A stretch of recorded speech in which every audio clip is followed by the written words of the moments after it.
Hello and welcome. Tonight, renewed crackdown on terrorism as military airstrikes kill key terrorist commanders Munzir Arika and others operating in the southern flanks of Borno State. United Nations mark International Day of Tribute for victims of terror attacks about 13 years after a car bomb killed 21 people and injured about 60 others in the UN building, Abuja. And Kano Public Complaints and Anti-Corruption Commission arrests 5 persons in connection with an alleged multi-billion-naira drug purchase scam. On Business News tonight, the central bank's latest business survey shows many entrepreneurs expect an improvement in the overall economy within the next 3 to 6 months. On Sports News tonight, World Cup winner Manuel Neuer announces retirement from international football after 124 caps for Germany since making his debut in 2009. And from the nation's capital, death toll in Jigawa's deadly flood rises to 28 as over 40,000 people across 14 local government areas are displaced. And in international news from London, Michelle and Barack Obama were the stars of the show on day 2 of the Democratic National Convention in Chicago, with the former president and First Lady calling out Donald Trump as well as endorsing Kamala Harris.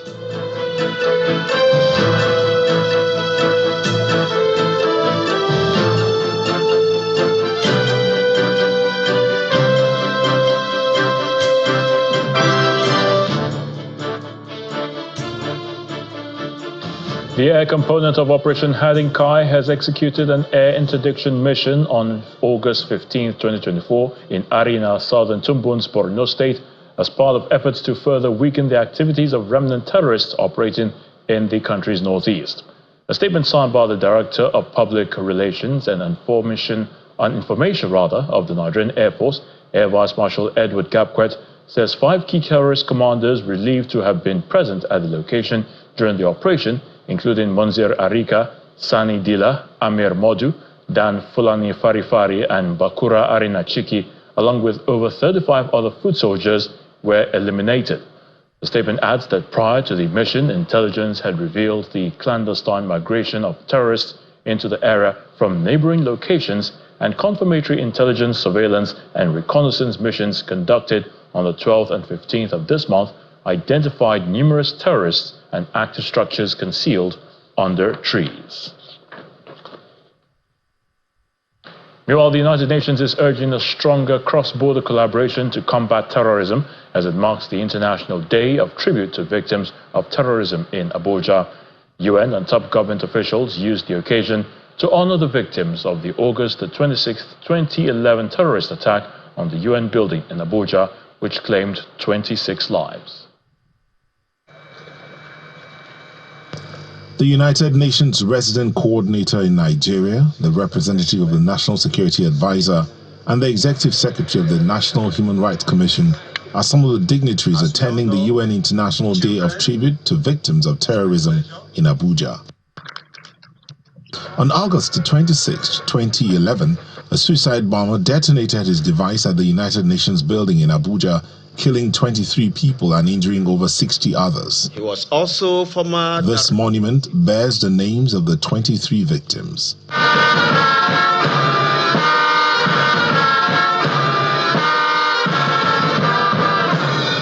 Although dead, they're never forgotten, and on this day, wreaths are laid in their honor. On the 26th of August 2011, when the building behind me was bombed by Boko Haram, our friend Ingrid Midgard, a 30-year-old Norwegian national, was killed while working to support the people of Nigeria. And we honor all the other colleagues from across the United Nations family who were killed and injured in the attack that took Ingrid's life.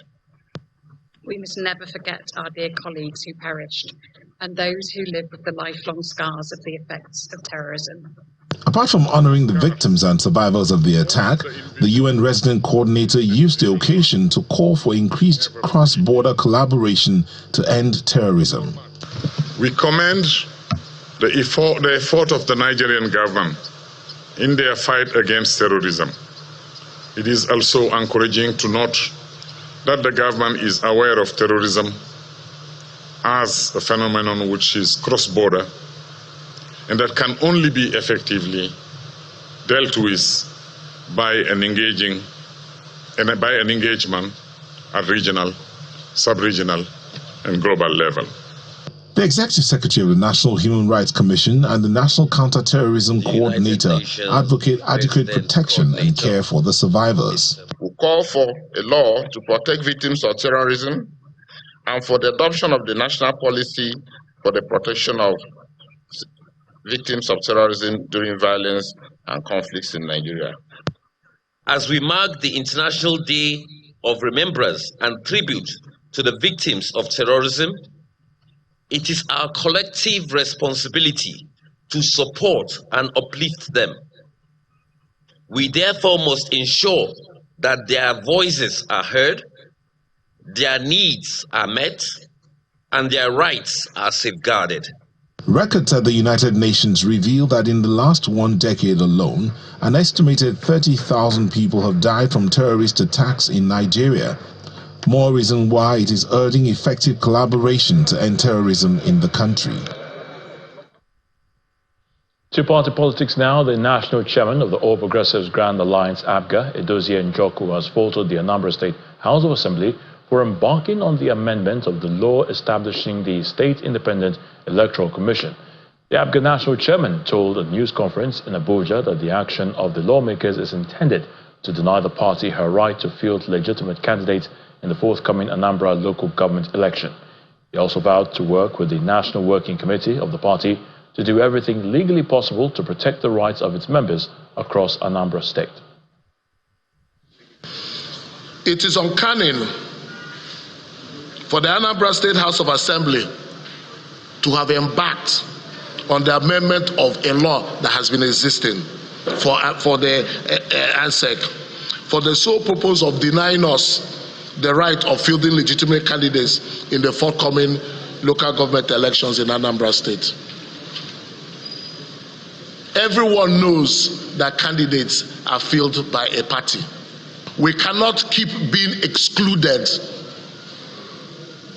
from elections by maneuvers, particularly like the governor of Anambra State has done in Anambra State. We cannot keep being not recognized when we are being recognized by law. If that persists, then we will come up more confrontational. We shall reposition, refocus, realign the party. We are going to work so hard with this party to make sure all our lost glories will come back to us. The People's Democratic Party has inaugurated 2 committees to reconcile aggrieved party members as well as discipline erring ones. Addressing members of the committees at the PDP headquarters in Abuja, the acting national chairman, Umar Damagun, urged the committees to work hard to rejuvenate the party. The 26-member disciplinary committee is headed by Tom Ikime, while former governor of Osun State, Olagusoye Oyinlola, heads the reconciliatory committee. This inauguration represents a bold step towards addressing the challenges that have divided us and hindered our well-being. You are all aware of the fallout of the primaries and the resultant effect it had on the outcome of the general elections across all states. The action and inaction of some party members resulted in the current state of our party. This party has suffered a lot of damages, resulting in the loss of 2015, 2019, and 2023 general elections. It is against this background that you have been selected to carry out this task. You've been selected carefully because we know you have the pedigree to lead us out of this. As the BOT chairman says, that this committee is very important, that the committee should not allow the party to die.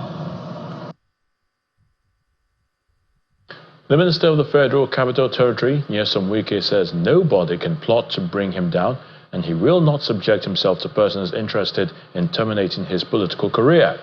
Mr. Wike made this remark during a media chat in his office while reacting to the comments by some members of the People's Democratic Party calling for his expulsion from the PDP. Our correspondent, Kumbi Abuluade, reports. This is a media chat organized by the Minister of the Federal Capital Territory to bring an update on developments in the city. By the grace of God, we were able to. He begins by disclosing the proposal for a youth development fund for residents of the nation's capital. When we are talking about the youth, of course, you have to talk about the creation of a job for them. You have to talk about how the empowerment. These are things you must have to, not just creating a youth secretariat. No. In fact, if you ask me, I'm trying to submit to Mr. President a supplementary budget, because before now, the youth secretariat was not there. Now that it's been established, so there must be fund for them. I have in mind what we call Youth Development Fund. Other issues such as security, agriculture, housing, and infrastructure development are brought to the fore. I speak to you. I sent a letter to the Bureau of Public Procurement as of yesterday to allow us emergency rehabilitation of not less than 30 schools. We will attest to the fact today that yes, people can now sleep with their eyes closed in FCT.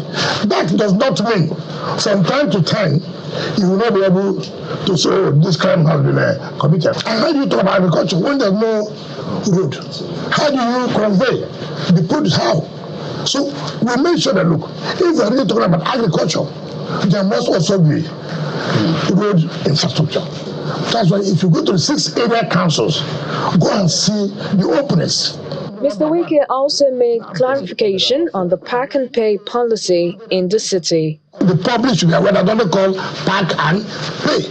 This one now is illegal. It's illegal. That's the point I'm trying to tell you. That's why I said, go and make an announcement to the public. It does not exist. The conversation is not about the FCT alone, as the minister reacts to suggestions that he should be expelled from the People's Democratic Party.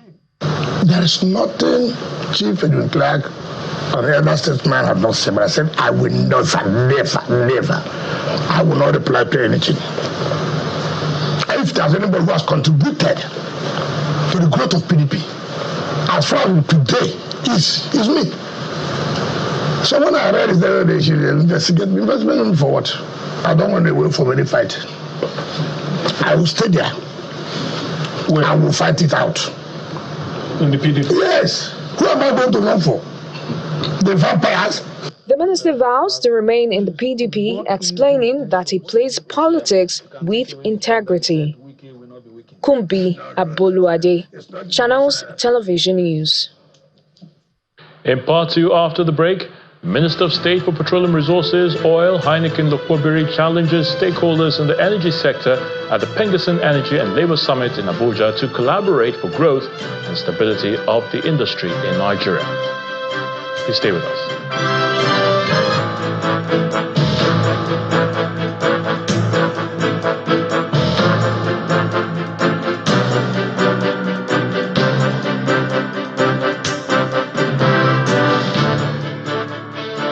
Welcome back. If you've just joined us, you're watching the news at 10, live from Channels Television Lagos. A reminder of our top stories.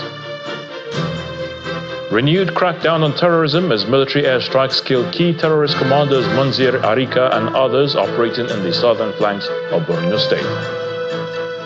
United Nations mark International Day of Tribute for victims of terror attacks, about 13 years after a car bomb kills 21 people and injured about 60 others in the UN building, Abuja.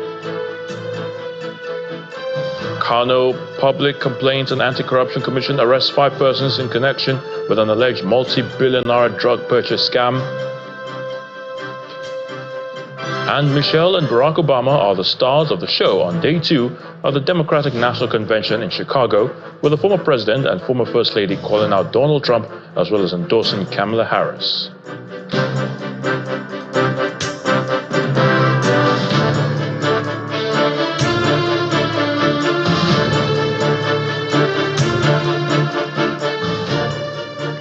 The All Progressives Congress in Edo State has continued its wooing of would-be voters ahead of the September the 21st governorship election as its campaign train journeyed through wards in Igwebe local government area of the state. Now, the party assured residents of the area it would offer good governance and provide quality education, road infrastructure, and even water, among other basic amenities, if voted into office. The APC campaigns for the day open at the King's Palace grounds, Igwebe, for wards 1 to 5 in Igwebe local government area of Edo State. You have voted for somebody to be senator. And if that person is to contest governorship, you, the Asian people, will vote for him again. Isn't that so? Yes. Are you going to change that choice? No. For any other person? No. From Edo South? No. Even from Edo Central? No. Or from Edo North? No. So you can see that the party has aligned with Isha agenda. The Minister of Niger Delta Development, Abubakar Momo, advises the citizens on protecting their voter card. When you live here, go home. Make sure you look for it, you keep it well. Don't allow any person from the other party come and say, oh, bring that card. That card is for you, that voter's card. No matter the money one person give you, no green give up, because now you will take put Monday, Okwero, and there is 1,000 for Avenue. The governorship and deputy governorship candidates also share some of their plans for the people if elected. Your vote for APC is a guarantee to water. It's a guarantee to life. There's some people.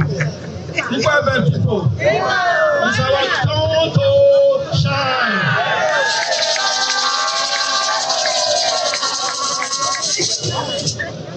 My boss don't talk. He say he go try well to make sure say majority of the roads he go tie to make sure say our people when they live for rural area, they go see the road till they carry their farm produce go marketplace go to sell. The campaign team thereafter takes its message towards 9 and 10, still in Igwebe. The people are yearning for a new government, a progressive government, and our party, APC, is a progressive government, and we have a progressive candidate in person of Senator Monday Upebolo. The train subsequently shifts towards 6, 7, and 8 Igwebe, where the day's campaign activities, after interactions with the crowd, came to a close. In Kano, the State Public Complaints and Anti-Corruption Commission has arrested Ibrahim Mohammed Kabara, the Permanent Secretary of the Kano Ministry of Local Government and Chieftaincy Affairs, along with Abdullahi Ibrahim Bashir, the State Algon Chairman and Interim Council Chairman of Taroni Local Government. 5 other individuals were also detained in connection with alleged corruption in the procurement of drugs and medical equipment for Kano State's 44 local governments. According to the PCACC, the arrested officials are suspected of breaching the Public Complaints and Anti-Corruption Commission law, the Public Procurement Law, and the Financial Management Law. About 7 people are with us, and it starts from bottom downward. We have about, I think there's one permanent secretary, the head of the Association of Local Government Council, because that is another issue. Because if, like now, we have autonomy in place, just ask yourself as press, if somebody will come to the city, you need sit down among themselves, not more than 5, decided to call the DPM, Director of Personnel Management, that was appointed here from Kano, from the Ministry for Local Government, send them voice note or text message, send them an account that the so money that you receive, please send it to this account. Then the objective of even the autonomy given to the local government has been defeated. We invite some people, they come here, they help the commission, they cooperated with us, and it has given us another leg of investigation which we are following now. As I'm talking to you now, I have about 40 people being invited now, 48 anyway. Two people from each local government now. They are here with us. So we are investigating this matter, and we'll make sure that we not only investigate this one, this current particular matter, we want to make sure that we stop any kind of this activity from taking place. The Minister of State for Petroleum Resources Oil, Mr. Heineken Lukwebiri, says the potentials in the oil and gas sector have not been adequately tapped for the growth of the industry and the country. During the keynote address at the first day of the Petroleum and Natural Gas Senior Staff Association of Nigeria Energy and Labour Summit in Abuja, he called for a collective approach to mitigate the challenges plaguing the sector and boost the revenue drive of the present administration. It's the third edition of the Penkasin Energy and Labour Summit with the theme, The Future of Nigeria's Oil and Gas Industry, Energy Mix, Energy Security, Artificial Intelligence, Divestment, and Crude Oil Theft. In attendance are stakeholders from across the industry.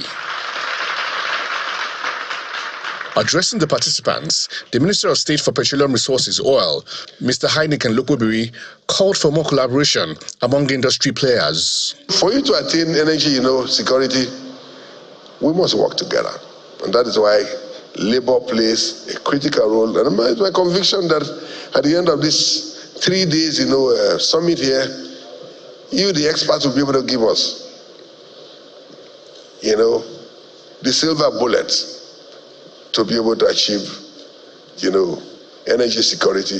We come together. The national president of Pengasin, Comrade Festus Osifo, highlighted the unpleasant attitude of some local players in the industry. There is a particular company today.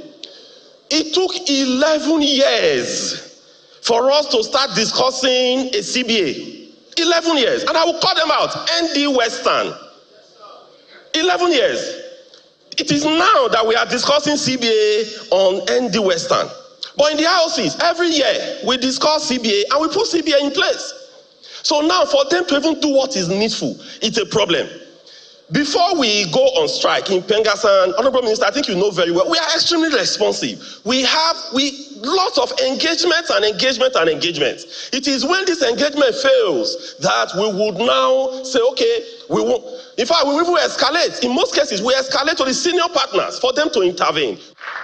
Dignitaries give goodwill messages. This is indeed heartwarming by all ramifications, considering the present situation of the petroleum industry in our dear country. And it is my earnest desire and expectation that it will be sustained in the years ahead, like I said earlier. The event, therefore, becomes very historic and timely, as it will provide the needed platform for the invited professionals.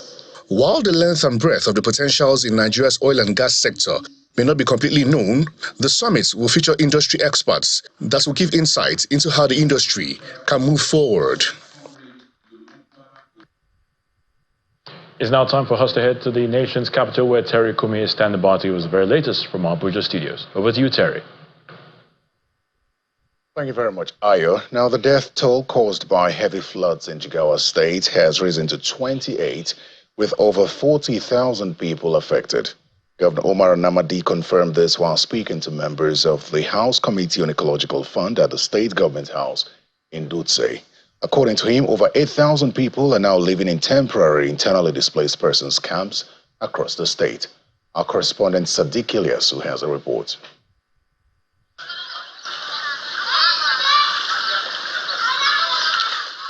14 local government areas of Jigawa State are now affected by heavy floods, forcing many to take alternative shelter, mostly in school buildings. This is a small private school that has now become a temporary shelter for 5 families. We have lost most of our belongings. I don't think we can recover easily, so we need the government to help us.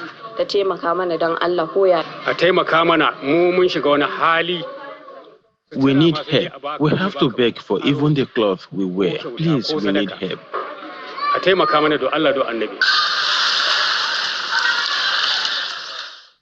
Shaibu Ibrahim, a cap weaver affected by the floods, narrates how he has been impacted. Water has taken over the market and our homes. We are in a very bad situation and we have lost a lot.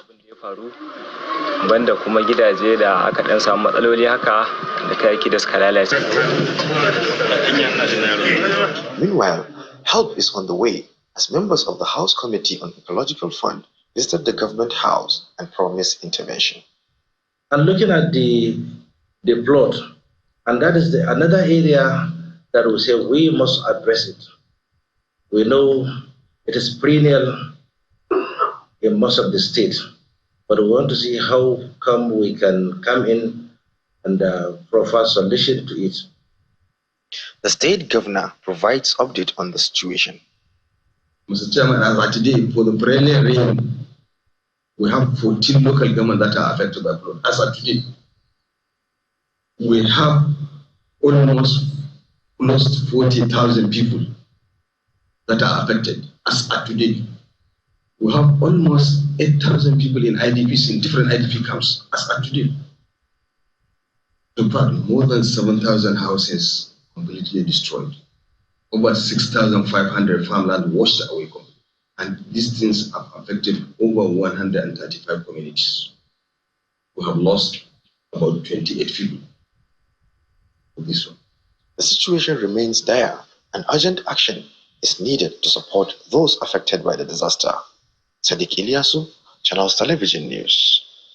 And while President Bola Tinubu has condoled with the government and people of Jigawa State over the flood incidents, in a statement by the Special Advisor on Media, Ajurin Gelale, the President also commiserated with the bereaved families and victims of the flooding, which has impacted about 14 local government areas and many households.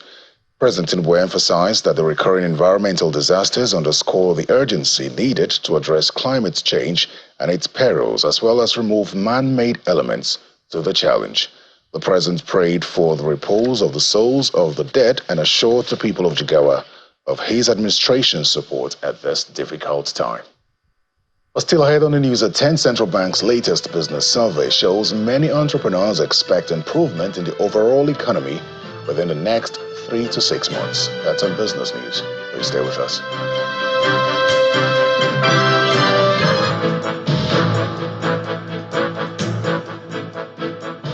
Welcome back to the news at 10. In Zamfara State, Governor Dauda Lawal has flagged off the construction of a 108-kilometer road project from Gusau to Dansadao in Maru local government area.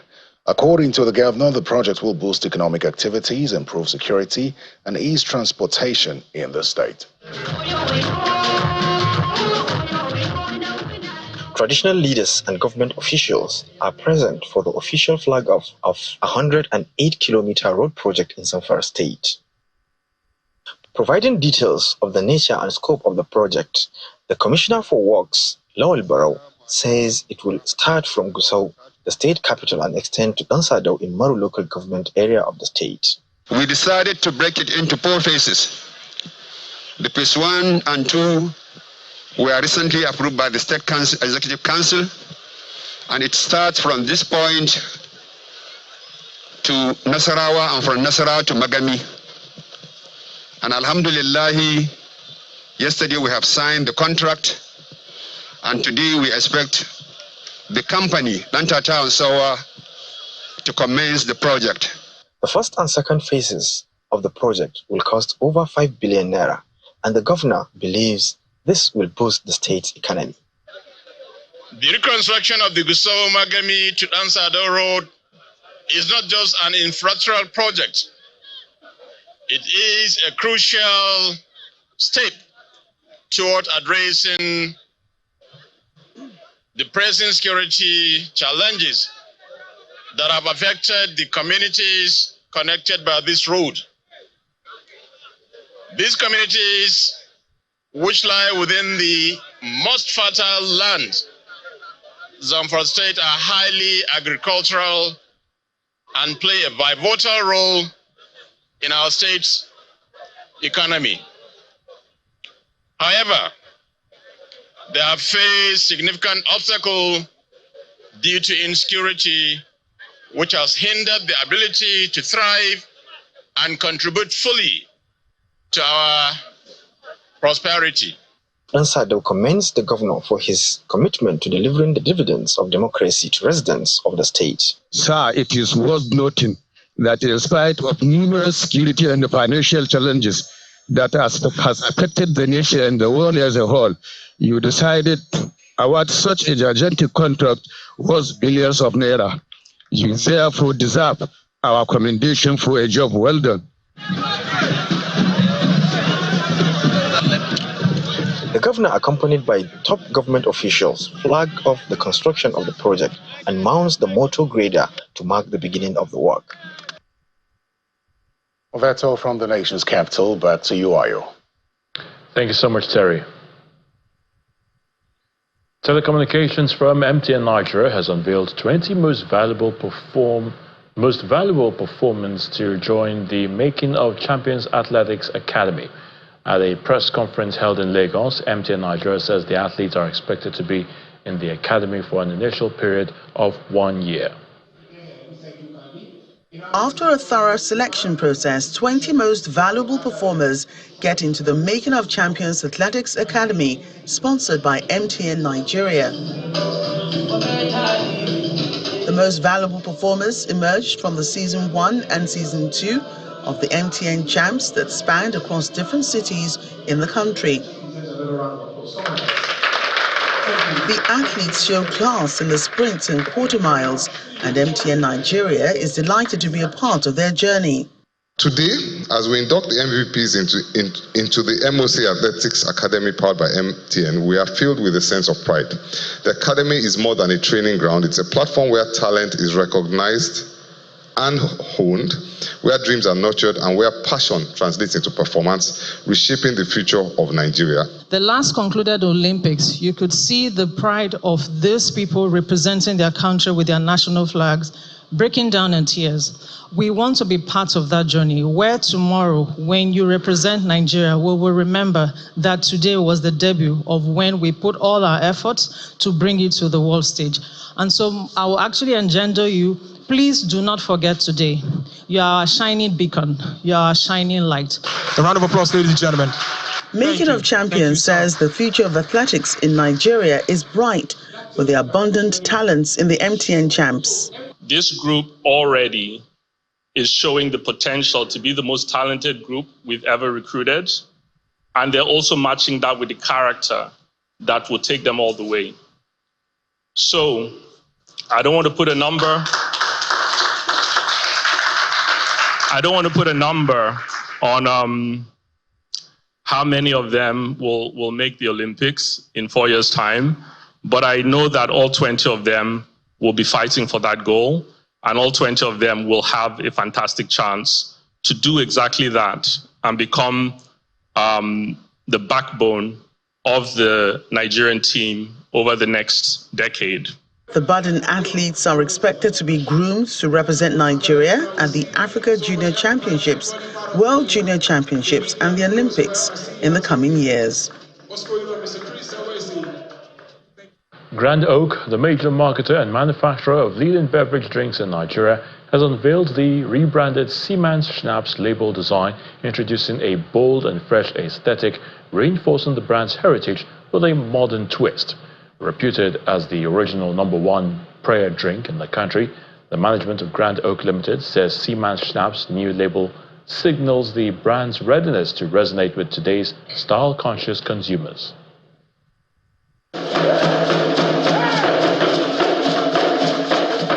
Distributors, royal fathers, top management of Grand Oak Limited, and other invited guests are here at this event held in Lagos for the unveiling of the rebranded new Seman Sh. The company is targeting a new market while keying into emerging realities. Unadulterated Seman Sh. Original Seman Sh. Seman Sh, a signature drink for prayers, and this event is not short of one, as some of the traditional heads did the honors. In the name of Almighty, the preparators will not double their star.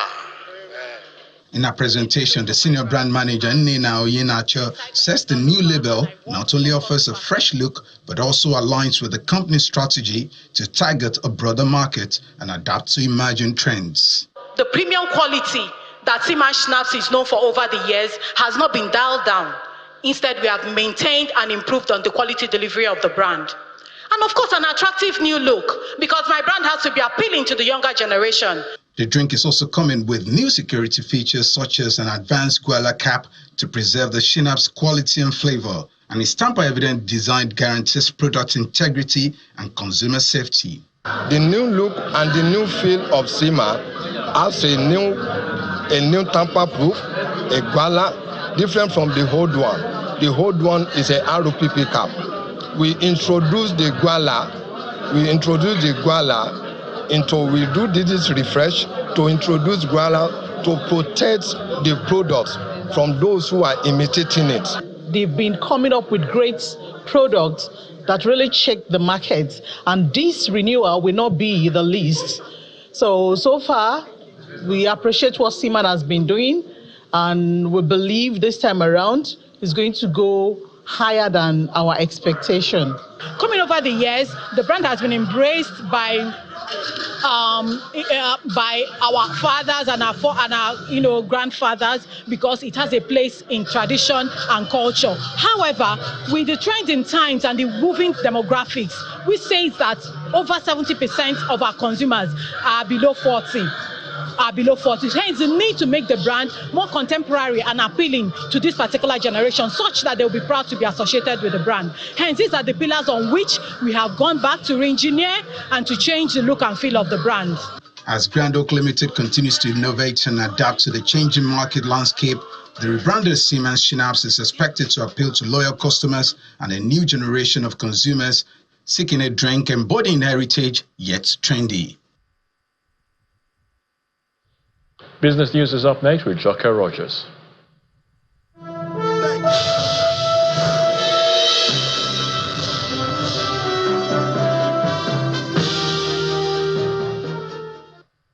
Thank you, Ayatunde. Business enterprises in the country are optimistic of an improvement in the economy in the next 3 to 6 months, starting from September. And that's according to the latest business survey report released by the Central Bank of Nigeria. This optimism is derived from an analysis of 1,600 business enterprises nationwide operating in the industry, services, and agriculture sectors, and is largely driven by hopes in the agriculture sector. The Financial Market Regulators report also identified the agriculture sector as having the highest employment prospects, followed by the industry and services. However, the respondent firms pointed out that insecurity was a major factor constraining the business activity in July, as well as high interest rates, insufficient power supply, and high or multiple taxes. The Nigerian National Petroleum Corporation Limited has responded to questions about the nationwide fuel scarcity, which resurfaced a few days ago. The Vice President downstream of the NNPCL, Mr. Dapo Shegun, attributes the current situation to the impacts of recent rains and flooding, as well as lightning and thunderstorms. He says the supply tightness observed in Lagos has been addressed, with vessels currently offloading fuel in the city.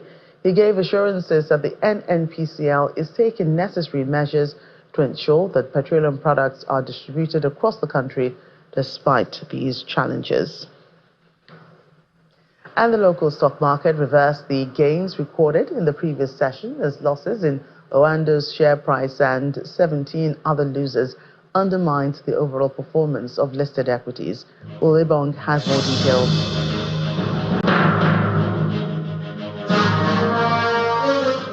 Welcome to the Stock Market Report.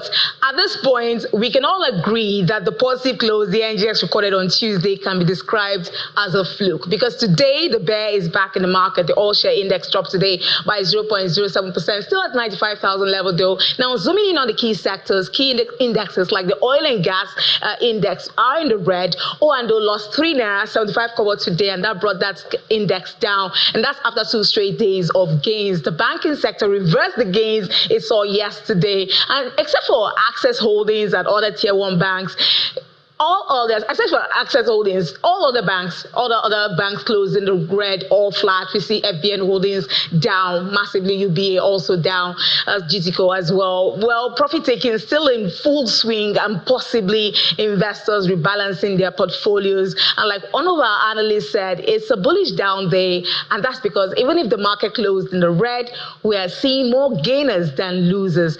All in all, not a lot happening in the markets, and like the French would say, rien de spécial aujourd'hui. And that's the stock market report highlights. Will Iban signing out.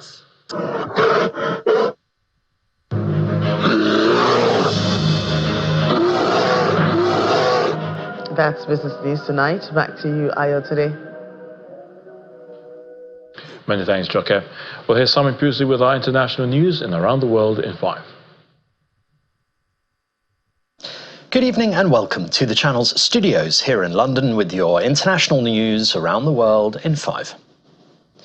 Michelle and Barack Obama were the stars of the show on day 2 of the Democratic National Convention in Chicago, with the former president and First Lady calling out Donald Trump as well as endorsing Kamala Harris. Michelle, a huge favourite among the Democratic Party faithful, and who has herself batted away calls to run for president, said Kamala Harris was ready to lead. Look, Kamala knows, like we do, that regardless of where you come from, what you look like, who you love, how you worship, or what's in your bank account, we all deserve the opportunity to build a decent life. We know folks are going to do everything they can to distort her truth. My husband and I sadly know a little something about this.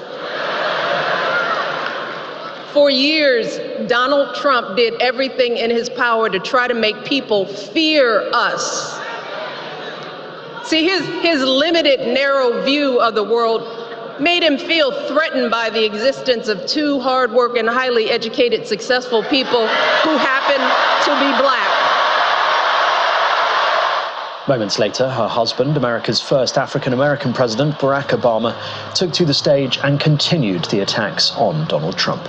There's the childish nicknames, the crazy conspiracy theories, this weird obsession with crowd sizes.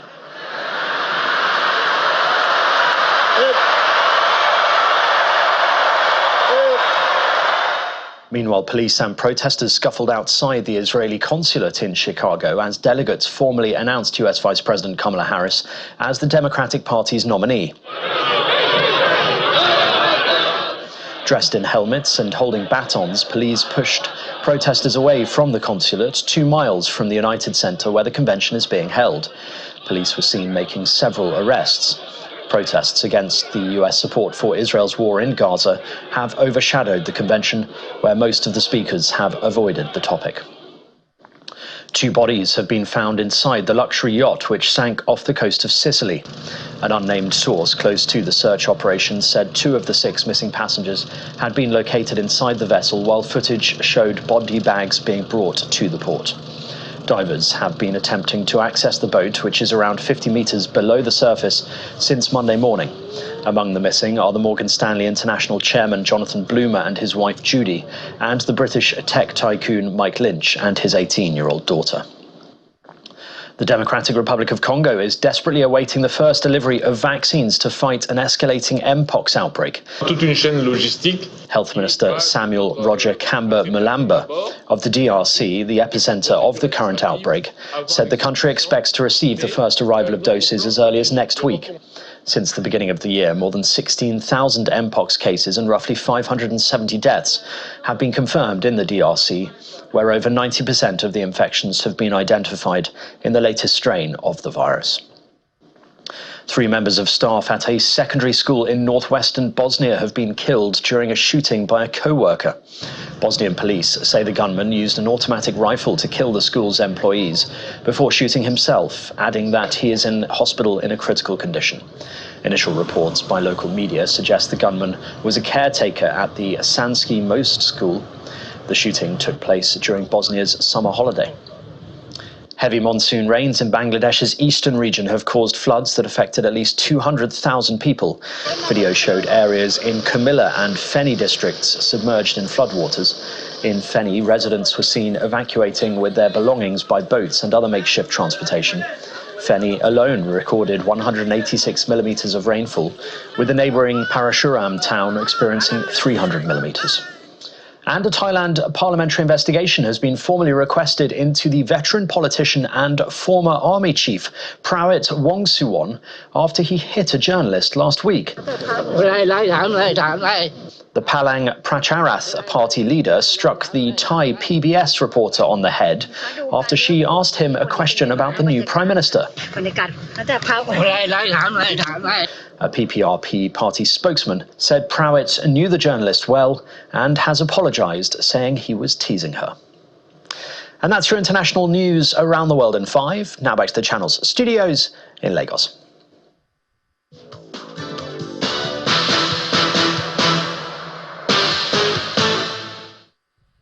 Thank you, Simon. Welcome to Sports News. Germany goalkeeper Manuel Neuer has announced his retirement from international football at the age of 38. The Bayern Munich veteran played 124 matches for Germany, captaining his country 61 times, and final appearance came in a quarter-final loss to eventual champions Spain at Euro 2024. Neuer shone brightly at the 2014 World Cup in Brazil and was named as the tournament best goalkeeper as Germany won the trophy for the 4th time. Chelsea has confirmed the signing of João Felix on a permanent transfer from Atletico Madrid shortly after England midfielder Conor Gallagher completed a move in the opposite direction. The 24-year-old signed a 7-year contract at Stamford Bridge as he returns to the club, where he made 20 appearances on loan in the 2022-23 season. No transfer fee was revealed for the former Benfica star, who made 2 appearances for Portugal at Euro 2024. But UK press report earlier stated Chelsea had agreed to pay £40 million to Atletico. That's it on sports. It's back to you, Ayotunde.